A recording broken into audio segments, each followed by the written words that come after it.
কি হয়েছে আপা, সমস্যাটা কি? এই ছেলে আপনার ডিস্টার্ব করতেছে। এই যে ভাই, আপনার কি কোনো কাজ নাই? একটা মেয়ে আপনার বাইকে উঠতে চাইতেছে না, এরপরও আপনি তার জোর করে উঠাইতে চাইতেছেন। দেশ থেকে মগের বলে বুঝছস কনফিউশন আছে আবু যাবো জায়গা সিম ক্রিয়েট না আমারও পছন্দ তাই করতে কোন ধরনের কেন কোন দিনে দেখেন আপনি কিন্তু অতিরিক্ত করতেছেন, দিস ইজ টু মাচ। ঠিক আছে অতিরিক্ত করতেছি ভাই এত জাল দিতেছ একবার ভাই জাল দিস ইজ টু মাচ বুঝছস না দিস ইজ টু মাচ ফালাই দেই মনে সমস্যা নেই এই যে টু মাচ ফালাই দিলাম এই যে টু মাচ ফালাই দিলাম মানে একদম নাইস ভেরি মাচ নেন কেমন মজা না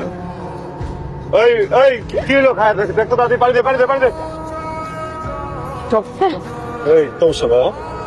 কি হ্যাঁ বয়ফ্রেন্ড লাগে কাজিন তো কাজিন তো কি হয়েছে কাজিন মুখে মুখে কাজিন থাকবো গায়ে হাত দিয়ে আবার কিসের কাজিন হ্যাঁ গায়ে হাত দাও করবে এটা কেমন কাজিন আমার তো কাজিন আছে খালা তো চাচা তো সব আছে গায়ে হাতাই না তো মুখে কথা বলবো কাজিনের সাথে ঠিক আছে গায়ে হাত দেবো তো আমার বোনকে নিয়ে আমি যাওয়ার সময় যদি এর সাথে করে হাত দেবো না? অবশ্যই কি যখন লাগবে তখন দিবা যখন লাগবে তখন দিবা না কথা বুঝো না নর্মালি গায়ে হাত দিবা না যাও কিন্তু যাও যাও সরি যাও সরি কিন্তু হ্যাঁ আমার বয়ফ্রেন্ড তোমার দুলা ভাই এখন তো দুলা ভাই বলে ডাকবা